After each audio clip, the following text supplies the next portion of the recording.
Yo, what's going on, guys? Your boy Vito here back on the Madden 17, and today we got a nice play out of the Carolina Panthers offensive playbook. I've been showing you guys a few plays here and there that is in the playbook, so hopefully you guys enjoy these. And if you're looking at getting the whole playbook, don't forget to go in the description, check out the premium membership option, pay that $15, get our ebooks for all of Madden 17. There's really no better deal.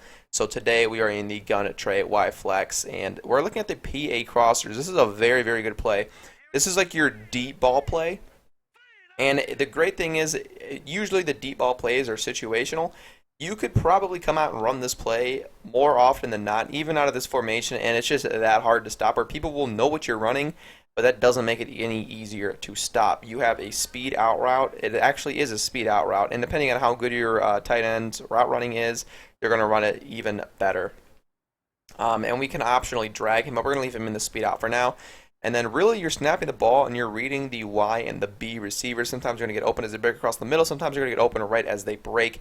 And then you're going to be looking over at that A receiver. So I'm just going to snap the ball. I can see that my B receiver is going to be open as he breaks. So that's who I hit over the middle of the field. It's a quick and easy read right there. So let's just snap the ball again. This time my Y receiver is going to be open as he breaks off into the seams. So that's what you're really doing. You're snapping the ball and you're looking at those two receivers, and you just want to see the defenders around them and whether they're going to be open when they break. So you see how he snapped the ball. This guy is moving back and playing the middle of the field. Now I could probably hit him over the middle of the field, but we're not going to be able to rack it or anything like that. It's not going to be the most amount of yards.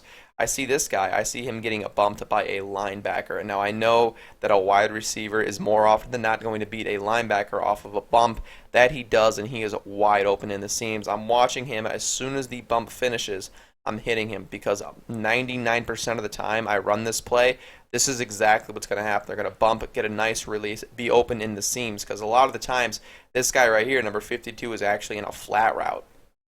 So you see, he's going to be bumping off of him, and he's actually playing the flats. So he's going to step back and move away from the defender, leaving him open, or get away from the receiver, leaving him open in the seams.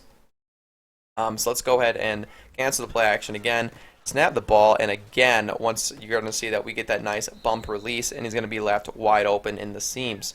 I'm going to ignore it. It's probably going to be, actually, as soon as I snap the ball, it's going to be open this time. You see, there was no one lined up over him, so he is going to be open. And just depending on how good your other receivers are at blocking, how fast the receiver and elusive he is, a lot of the times, all you need to do is break off one tackle, and it's going to be open. You see, no one is lined up against him. I snap the ball. I read this defender, see where he's going to move afterwards. I snap the ball, and he's blitzing. He's moving. He's not running, so that's who I'm going to hit.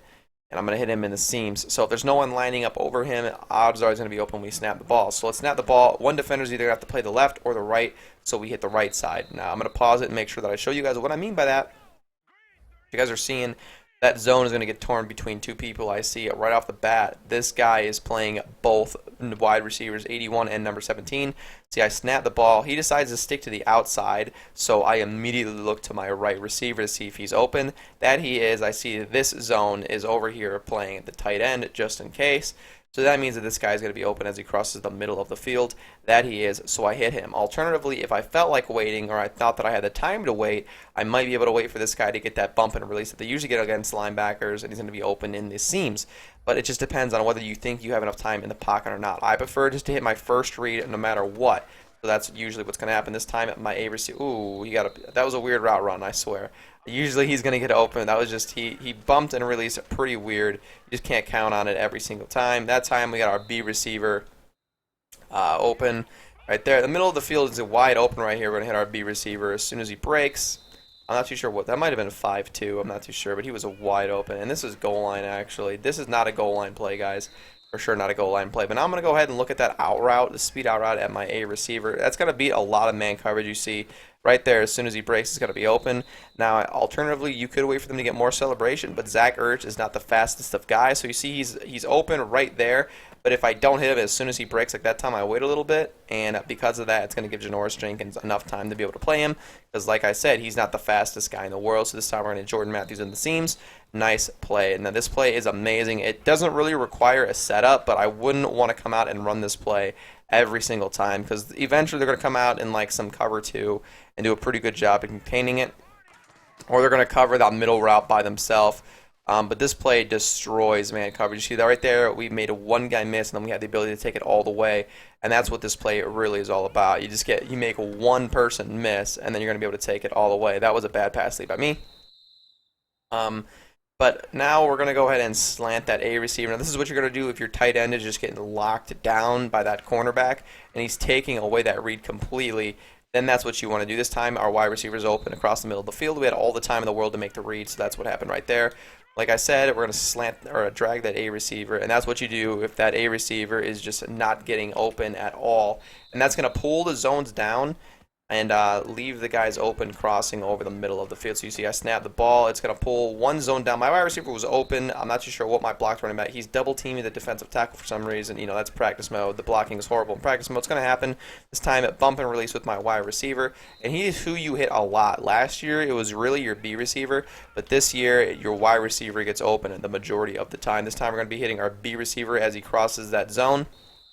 And that's really all there is to this play. I'm going to run it one more time, just blocking the running back, and this time we're actually hitting our wide receiver again.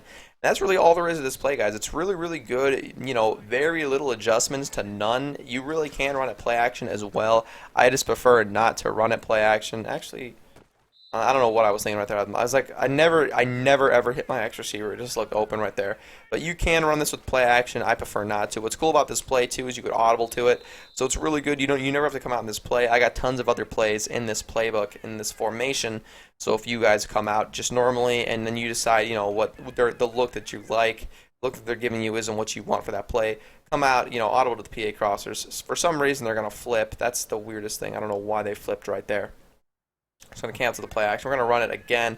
Stab the ball. It is going to work on the right side as well. Just hit that wide receiver. Oh, that was interesting. But yeah, so you could audible to the play if you want to as well. And my B receiver was okay. I'm making Steve on reads. I got to end this video because I'm going full stupid. If you guys like this video, guys, definitely give it a like, comment, subscribe.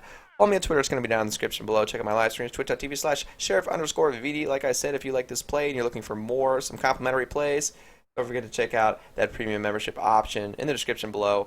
As always, guys.